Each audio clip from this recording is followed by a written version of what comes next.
तीन बाढ़ या 1931 यांगजी हुई नदी बाढ़ एक विनाशकारी बाढ़ थी जो चीन में जून से अगस्त 1931 तक आई, जिसने वुहान, नानजिंग और उससे आगे जैसे प्रमुख शहरों को प्रभावित किया और अंततः 25 अगस्त 1931 को गाओ झील के किनारे एक बांध टूटने के रूप में समाप्त हुई। मृत्यु का अनुमान व्यापक रूप से भिन्न है। बाढ़ के तुरंत बाद जॉन लॉसिंगबर्ग के नेतृत्व में नानकिंग विश्वविद्यालय के एक क्षेत्रीय सर्वेक्षण में पाया गया कि 150,000 लोग डूब गए थे और यह संख्या बाढ़ के पहले 100 दिनों के दौरान हुई सभी मौतों की 1/4 से भी कम दर्शाती है। अगले वर्ष मई 1932 से हैजा की महामारी में आधिकारिक तौर पर 31,974 मौतें और 666 मामले दर्ज किए गए।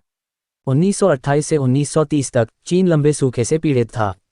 1930-31 की अगली सर्दियां विशेष रूप से कठोर थीं, जिससे पहाड़ी क्षेत्रों में बर्फ और बर्फ का बड़ा भंडार बन गया। 1931 की शुरुआत में भारी वसंत बारिश की अवधि के दौरान पिघलती हुई बर्फ और बर्फ नीचे की ओर बहकर यांगजी के मध्य मार्ग में आ गई। आमतौर पर इस क्षेत्र में क्रमशः वसंत, ग्रीष्म और पतझड़ के दौरान उच्च जल की 3 अवधियों का अनुभव होता है। हालांकि 1931 की शुरुआत में एक निरंतर जल प्रलय हुआ था। जून तक निचले इलाकों में रहने वाले लोग पहले ही अपने घर छोड़ने के लिए मजबूर हो चुके थे।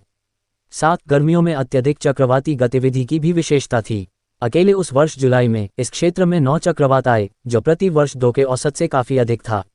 8 यांगजी नदी के किनारे स्थित 4 मौसम केंद्रों ने महीने के दौरान कुल 600 मिलीमीटर 24 इंच से अधिक बारिश की सूचना दी। 19वीं सदी के मध्य में रिकॉर्ड रखने की शुरुआत के बाद से यांगजी में बहने वाला पानी अपने उच्चतम स्तर पर पहुंच गया। उस शरद ऋतु में भारी बारिश ने समस्या को और बढ़ा दिया और कुछ नदियां नवंबर तक बाढ़ ने लगभग 180,000 वर्ग किलोमीटर 69,000 वर्ग मील क्षेत्र को जलमग्न कर दिया, जो आकार में इंग्लैंड और स्कॉटलैंड के आधे हिस्से या संयुक्त रूप से न्यूयॉर्क, न्यू जर्सी और कनेक्टिकट राज्यों के बराबर है। 19 अगस्त को वुहान के हनकॉ में दर्ज किए गए उच्च जल चिन्ह ने औसत से 16 मीटर 53 फीट ऊपर, शंघाई बांध से औसतन 1.7 मीटर 5.6 फीट ऊपर जलस्तर दिखाया।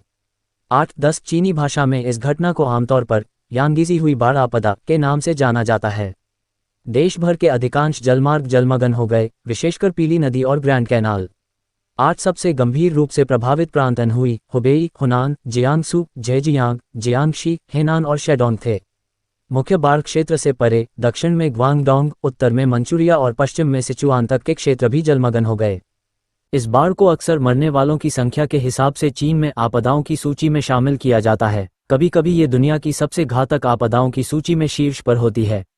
उस समय सरकार का अनुमान था कि बाढ़ से 25 मिलियन लोग प्रभावित हुए थे। 13 तब से इतिहासकारों ने सुझाव दिया है कि वास्तविक संख्या 53 मिलियन तक हो सकती है। 14 मरने वालों की अनुमानित संख्या भी व्यापक रूप से भिन्न है। जॉन लॉसिंगबर्ग द्वारा किए गए समकालीन अध्ययनों में आरोप लगाया गया है कि बाढ़ के पहले कुछ महीनों में कम से कम 150,000 लोग डूब गए थे। अगले वर्ष सैकड़ों हजारों लोग भूख और बीमारी से मर गए। समकालीन मीडिया रिपोर्टों का उपयोग करते हुए ली वनहाई के नेतृत्व में चीनी इतिहासकारों ने मरने वालों की संख्या 420 की गणना की है। कुछ पश्चिमी स्रोतों का आरोप है कि अकाल और बीमारी के अपने दावों के आधार पर मरने वालों की संख्या 3.7 से 4 मिलियन लोगों के बीच थी। 15 टांका लोग, जो परंपरागत रूप से यांगजी के किनारे नावों पर रहते हैं, बाढ़ से बहुत पीड़ित हुए। बाढ़ ने बड़े पैमाने पर आवास और कृषि भूमि को नष्ट कर दिया। संपूर्ण यांगजी घाटी में लगभग 15% गेहूं और चावल की फसलें नष्ट हो गईं। बाढ़ प्रभावित क्षेत्रों में यह अनुपात बहुत अधिक था। 17 आपदा के कारण आर्थिक झटका भी लगा और महत्वपूर्ण वस्तुओं की कीमतें तेजी से बढ़ीं। आपदा के संयुक्त पारिस्थितिक और आर्थिक प्रभावों के कारण कई क्षेत्र अकाल की चपेट में आ गए। खाना न मिलने से लोग पेड़ों की छाल, घास फूस और मिट्टी खाने लगे। कुछ ने जीवित रहने के लिए अपने बच्चों को बेच दिया, जबकि अन्य ने नरभक्षण का सहारा लिया। 8-18 बाढ़ का सबसे घातक प्रभाव वे बीमारियां थीं जो विस्थापन, भीड़भाड़ और स्वच्छता के टूटने के कारण शरणार्थी आबादी में फैल गईं। इनमें हैजा, खसरा, मलेरिया, पेचिश और शिस्टोसोमियासिस शामिल हैं। ग्रामीण इलाकों में पानी भरने के साथ साथ बाढ़ ने कई शहरों में व्यापक विनाश किया। शरणार्थी वसंत ऋतु के अंत से ही वुहान शहर में आ रहे थे, जब गर्मियों की शुरुआत में शहर में बाढ़ आ गई थी और 27 जुलाई को सुबह 6 बजे से ठीक पहले एक विनाशकारी बांध विफलता के बाद 270 लगभग 782 189 शहरी नागरिक और ग्रामीण शरणार्थी बेघर हो गए थे। बाढ़ ने 83 वर्ग किलोमीटर 32 वर्ग मील क्षेत्र को कवर किया और शहर लगभग 3 महीनों तक कई फीट पानी में डूबा रहा। कम भोजन और साफ सफाई में पूर्ण गिरावट के कारण हजारों लोग जल्द ही बीमारियों का शिकार होने लगे। कोई चेतावनी नहीं थी, केवल पानी की अचानक बड़ी दीवार थी।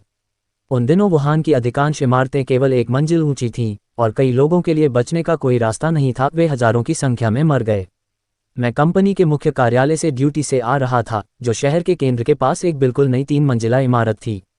जब मैंने भयानक शोर सुना और पानी की दीवार को आते देखा, तो मैं दौड़कर इमारत की सबसे ऊपरी मंजिल पर गया। मैं सबसे ऊंची और मजबूत इमारतों में से एक में था। उस समय कोई नहीं जानता था कि पानी कम होगा या और भी ऊपर उठेगा। नानजिंग शहर, जो उस समय रिपब्लिकन चीन की राजधानी थी, भी इस आपदा से बुरी तरह प्रभावित हुआ था। 8 बाढ़ के दौरान सबसे विनाशकारी एकल घटनाओं में से एक 25 अगस्त 1931 को घटी, जब ग्रैंड कैनाल से बहता पानी गाओ झील के पास बांधों को बहा ले गया। अकेले गाओ काउंटी में अगले वर्ष 18,000 लोग डूब गए और 58,000 लोग अकाल और बीमारियों के कारण मर गए।